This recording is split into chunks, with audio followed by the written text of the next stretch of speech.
जगातलं पहिलं Marathi OTT platform मराठीचा प्लॅनेट मराठीचा। बाबासाहेब आंबेडकरांच्या संविधानाला ते श्रेय जातं, आपण सगळे भारतीय ते मानतोच, त्याबद्दल काही वाद नाही। पण आता महाराष्ट्रामध्ये जो एक मुद्दा तापलाय तो आहे आरक्षणाचा, आणि तो सुद्धा संविधानाच्या चौकटीत येतो, त्याला सुद्धा कायदा आणि संविधान यासाठी तो बांधलेला आहे। पण आता जी मागणी होतीये, जी आग्रही मागणी होते की आम्हाला ओबीसी मधूनच आरक्षण दिलं पाहिजे, आणि त्यासाठी मोर्चे काढले जात आहेत। तुम्ही एक ठराव केला, तुम्ही म्हणजे सरकारने एक ठराव केला जो सर्वानुमते पास झाला, 10% आरक्षण दिलं, पण ते आरक्षण ते मान्य नाहीये मराठा समाजाला। मनोज जरांगे पाटील महाराष्ट्रभर दौरा करतायत, लोकसभेमध्ये फटका बसला त्या सगळ्या मुद्द्याचा, त्या सगळ्या आंदोलनाचा, आता विधानसभा तोंडावर आहे, कसा सुटणार हा प्रश्न? हे पहा की आरक्षण कशासाठी हे पहिल्यांदा आपण त्याचा विचार करायला पाहिजे। आमचे लेकरं बाळं गरीब आहेत म्हणून आम्हाला आरक्षण पाहिजे असा हे याच्यासाठी आरक्षण नाहीच। काही लोक बोलतात की आर्थिक विषयावर, आर्थिक परिस्थितीवर आरक्षण द्यावं। मला सांगा, आज तुम्ही गरीब आहात म्हणून तुम्हाला आरक्षण दिलं, बरोबर, आणि उद्या एखादा उद्योग चांगला तुम्ही सुरू केला, श्रीमंत झाला की तुमचं आरक्षण काढून घ्यायचं, काय करायचं? किंवा श्रीमंत आहे म्हणून तुम्हाला आरक्षण नाकारायचं आणि उद्या काही कारणामुळे गरीब झाला मग आरक्षण द्यायचं। आरक्षण हा गरिबी हटावचा कार्यक्रम नाही। आरक्षण हा या देशामध्ये जी वर्ण व्यवस्था, जी जाती व्यवस्था, छूत अछूत हे सगळे प्रकार हजारो वर्ष जे चालले, त्याच्यामुळे फार मोठे घटक, फार मोठा समाज हा शिक्षणापासून दूर राहिला, हक्कापासून दूर राहिला, लहान लहान गोष्टीपासून दूर राहिला। मुलींना सुद्धा शिकवायचं नाही, दलितांना तर अजिबात शिकवायचं नाही, त्यांचा तो हक्कच नाही। हे सगळं आपण पाहिलेलं आहे। महात्मा ज्योतिराव फुले, सावित्रीबाई फुले यांनी मुलींच्या शिक्षणासाठी जे आहे दगडधोंडे खाल्ले, आणि त्याला विरोध करणारी आपली सगळी मंडळी होती ना। अशा या विचारामध्ये त्यांच्या विचाराचा एक वेगळा पगडा जो आहे त्यांच्यावर बसवलेला होता, आणि त्यातूनही अनेक सगळे जे घटक जे आहेत ते मागास राहिले। त्याच्यामुळे या सगळ्या घटकांना इतर जे घटक जे आहेत, पुढारलेले घटक जे आहेत, उच्च जाती आहेत, त्यांच्या बरोबर आणण्याचा हा प्रयत्न आहे। तो काही 100% काही यशस्वी झाला असं म्हणायचं काही कारण नाही। पण आता काही प्रमाणामध्ये आदिवासी असतील किंवा दलित समाजाचे असतील किंवा ओबीसी समाजाचे असतील, कोणीतरी कलेक्टर होतो आहे, कोणीतरी SP होतो आहे, काय हे सगळं सुरू आहे। त्यांचे आता आदिवासी आणि दलित समाजाचे आमदार होत आहेत, खासदार होत आहेत, हळूहळू हळूहळू ही प्रक्रिया सुरू आहे। तर आरक्षण याच्यासाठी आहे, आणि मराठा समाजाला आरक्षण आम्ही देऊ शकणार नाही।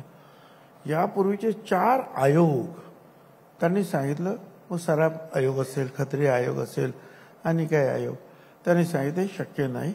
मराठा कम्युनिटी ही रुलिंग कम्युनिटी आहे, ही राज्यकर्ती जमात आहे, आणि सुप्रीम कोर्टाने सुद्धा तेच सांगितलं।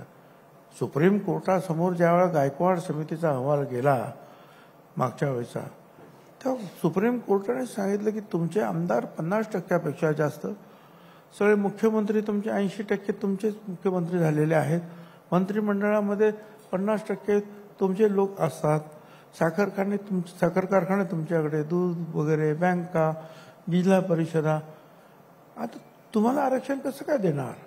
तुम्ही मागास कसे काय? तुम्ही मागास असू शकत नाही असं सुप्रीम कोर्टाने सुद्धा सांगितलं। मराठा समाजाच्या त्यावेळेच्या जो काही कायदा केला, पृथ्वीराज चव्हाणांनी जे आरक्षण दिलं होतं, मी कायदा मी काही कायदा तज्ञ नाहीये, पण कायद्याचे जे काही ही मंडळी जे आहेत, कोर्ट्स आहेत, ते काय सांगतायत हेच मी सांगतोय।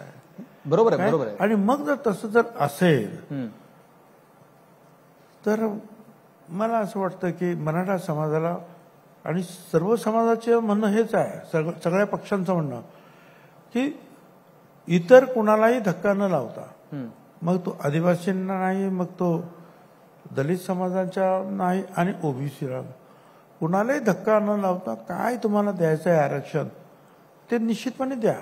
आणि तशी संविधानामध्ये सोय आहे. एका विशिष्ट परिस्थितीमध्ये राज्य सरकार काही प्रमाणामध्ये हे आरक्षण देऊ शकतं आहे. आणि तुम्हाला पुढे सांगतो असं आहे की महाराष्ट्रामध्ये मराठा समाज, पटेल गुजरातमध्ये, हरियाणामध्ये जाट यांनी काय ते कुप्पी समाज काय तर आंध्र प्रदेश, हे अनेकांच्या जे आंदोलनं सुरू होती. परंतु मोदी साहेबांनी 10% ज्या वेळेला EWS दिलं, आर्थिक मागासवर्गीय 10%, त्यामुळे वरचे जे काही जे आहेत सगळे गुजरात पासून सगळे जाट असेल किंवा पटेल असेल, गुर्जर असेल, सगळ्यांची आंदोलनं थांबली. यांचं आंदोलन चालू. किंबहुना इथे सुद्धा जे आहे सरकारनं सांगितलं की ह्या 10% EWS मध्ये 8.5% केवळ मराठा समाजाचे सगळे उमेदवार आहेत, त्यांना संधी मिळालेली आहे. मग तरी सुद्धा म्हणजे आता त्यांचं म्हणणं आहे की आम्हाला कुणबी म्हणून पण पाहिजे, हे EWS मध्ये पण पाहिजे, ते तिकडे मराठा समाजाला आरक्षण आपण दिलेलंच आहे, ते केवळ त्यांच्यासाठीच आहे 10%, तिथे पण पाहिजे आहे. एवढं सगळं करून त्यांचं म्हणणं की आम्हाला नाही, आम्हाला OBC म्हणून OBCत आरक्षण द्या. आमचं म्हणणं काय आहे की OBC मध्ये 54% लोक आहेत, 63% तर बिहारमध्ये निघालेले आहेत, इथे सुद्धा तसेच निघतील. पण समजा 54% अर्धच आरक्षण 27% आहे, त्याच्यामध्ये भटक्या विमुक्तांना वेगळं आरक्षण दिलेलं आहे. मग धनगर समाजाने एक वेगळं, आम्ही त्याच्यातून बाजूला वेगळं आरक्षण दिलं त्यात 27% आणि आता केवळ 17% 374 काहीतरी जाती आहेत, त्या मोठ्या मोठ्या जाती आहेत. मग तेली समाज असेल, माळी समाज असेल, कुणबी समाज असेल, कुंभार आहे, लोहार आहे, सोनार आहे, अमुक आहे, खूप. याच्यामध्ये जर मराठा समाज जर येऊन बसला तर कुणालाच काही भेटणार नाही. कारण एवढ्या मोठ्या समाजाला जर 17% बसायचं ठरलं तर मग, आणि दुसरं म्हणजे उरलेलं 50% आरक्षण ते कुणासाठी? मग जर दलित इकडे आले या 50%, आदिवासी इकडे आले, मराठा समाज पण इकडे आला, OBC पण सगळा इकडे आला 50%, उरलेले 50% कोण? त्यांचं म्हणणं असं आहे की बघा की तुम्ही म्हणताय की त्यांना EWS आरक्षण दिलं, ते इकॉनॉमिकल विकर सेक्शन म्हणून सर्वांनाच, सर्व जाती धर्मातल्या ज्यांना आरक्षणाचा लाभ मिळते त्यांच्यासाठी दिलं. त्यांचं म्हणणं असं आहे तुम्ही 3 वेळा आरक्षण दिलं. तुम्ही आता म्हणालात की कायद्यानं तरतूद आहे, एक्सेप्शनल सिच्युएशन मध्ये आरक्षण देता येतं, पण ते टिकत नाहीये कोर्टामध्ये, त्यामुळे सरकार फसवणूक करते असं त्यांचं म्हणणं आहे. असं आहे की शुक्रे साहेब काय म्हणाले सकाळी तुमच्या इथे, हे माझ्या कानावर आलेलं आहे. आणि त्यांनी सांगितलं की त्या सगळ्याचा विचार करून यावेळी मोठ्या प्रमाणावर त्यांचं असं म्हणणं आहे की सगळं व्यवस्था म्हणजे सगळ्यांची जी काय हे चौकशी करणं वगैरे जे आहे खालच्या स्तरापर्यंत जाणं, आम्ही या सगळ्या गोष्टी केलेल्या आहेत. आणि सगळी जज मंडळी आहेत, सगळी 4-5 शिंदे, अमुक तमुक सगळे न्यायमूर्ती शिंदे, त्यांचं सगळ्यांचं म्हणणं आहे की हे टिकणारं आरक्षण आहे. मग ते थांबायला पाहिजे ना, काय होतं तर बघायला पाहिजे काय. परंतु ज्या सुप्रीम कोर्टापासून सगळ्यांनी सांगितलं की मराठा समाजाला आरक्षण OBC मध्ये देता येणार नाही, ते कसं काय देणार तुम्ही? मला काही कळत नाही. ते म्हणतात की कुणबी आणि मराठा हे एकच आहे, त्याच्या नोंदी सापडलेल्या आहेत आणि हे सरकार जे आहे ते नोंदी शोधत नाहीये आणि अशा पद्धतीनं मराठा समाजाला त्यातून बाजूला काढण्याचा प्रयत्न होतोय, हा एक आरोप आहे. दुसरा आरोप जो त्यांचा आहे तो असा आहे की जर तुम्ही सामाजिक मागासलेपण सिद्ध होत नाही असं जर तुम्ही म्हणताय, तर याआधी जे 2 वेळा आरक्षण दिलं त्यासाठी जे आयोगानं काम केलं ते सामाजिक मागासलेपण सिद्ध करण्यासाठीच काम केलं, मग ते कसं केलं? हे पहा, याच्यामध्ये कालेलकर आयोग आला, त्याच्यानंतर अनेक आयोग आले आणि मंडल आयोग आला. त्यांनी संपूर्ण देशाचा अभ्यास केला आणि याच्यामध्ये मागास घटक कोण कोण आहेत. गावामध्ये गेल्यानंतर आजही दलित समाजाचा एखादा जरी कलेक्टर असेल तरी त्या कशा पद्धतीनं वागणूक असते गावात गेल्यावर तुम्हाला लक्षात येईल.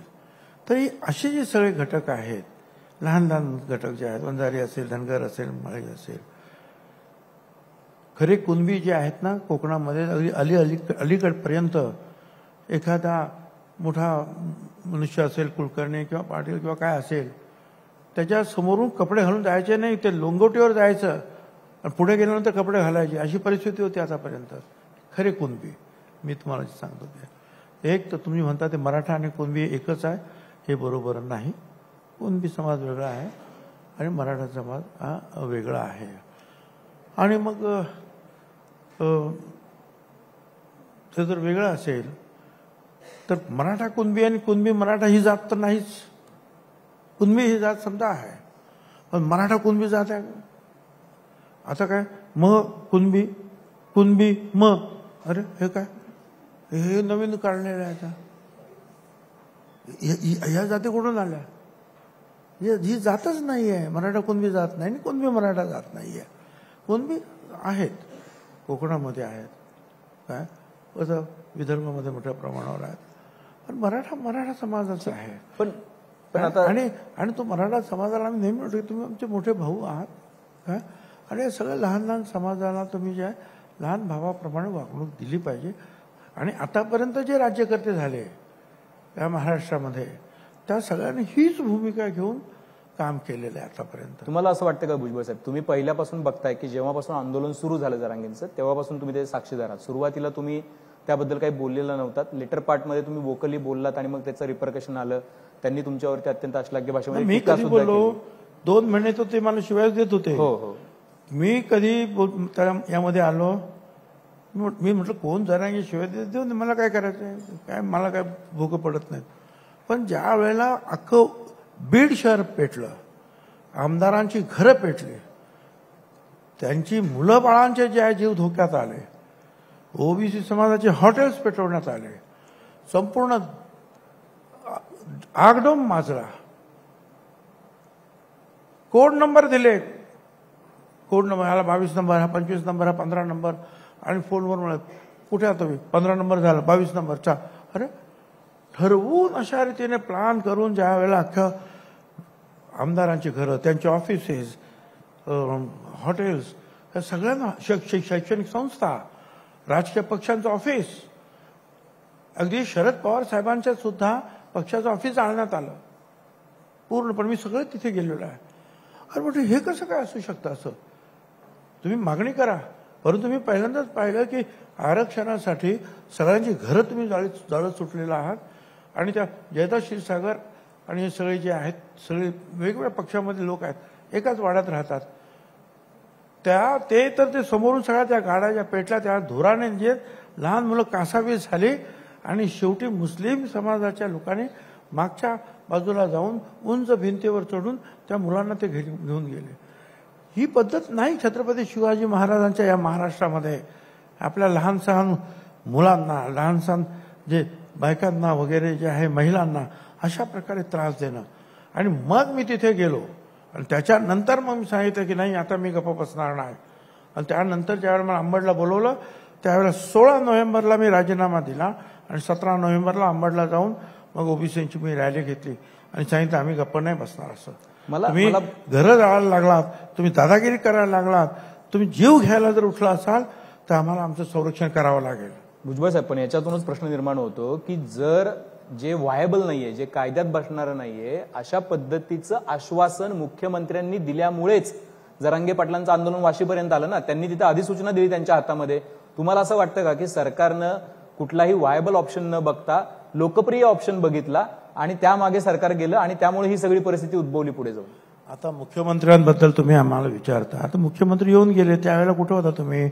इथेच येऊन गेले ना, विचारायचं होतं त्यांना. आम्ही त्यांना विचारलं. हा, मग त्यांनी जे काही उत्तर दिलं असेल पण ते समाधान मानून घ्या. म्हणून मी म्हटलं की सरकारमध्ये तुम्ही पण आहात आणि मुख्यमंत्री पण आहात. तुम्ही ओबीसी बोलले ना, मराठा समाजाचा फायदा उचलण्याचा प्रयत्न मुख्यमंत्र्यांनी केला आणि ओबीसी समाजाला तुम्ही सामोरे गेला. अरे म्हणून मी हा प्रश्न विचारला. माझ्या भावा, तू मला सांगितलं मुख्यमंत्री बोलले, तर मुख्यमंत्री काय बोलले काय नाही ते सकाळी तुम्ही त्यांना विचारलं असेल. त्यांना जे काही उत्तर दिलं असेल त्याच्यात ते गोड मानून घ्या आणि पुढचा प्रश्न आता विचार. नाही, पुढचा प्रश्न हाच आहे की तुम्ही मुख्यमंत्र्यांना त्या वेळेला कॅबिनेटमध्ये हे प्रश्न विचारले होते की तुम्ही कुठल्या आधारावरती हे आश्वासन दिले? हे बघ, मी कॅबिनेटमध्ये माझं म्हणणं एवढंच आहे की कुठच्याही परिस्थितीमध्ये पहिल्यापासून सांगतोय, ओबीसीला, आदिवासी, दलित कुणालाही धक्का लागता कामा नये, बाकीचे तुम्हाला काय द्यायचं त्यांना द्या, ही भूमिका माझी आजची नाही आहे. आज झाले 35 वर्ष या भूमिकेला, आणि आपल्याला कल्पना असेल शिवसेना सुद्धा सोडली त्यावेळेला. तर माझी मी 35 वर्ष लढतोय, याच्यापुढे सुद्धा लढेन.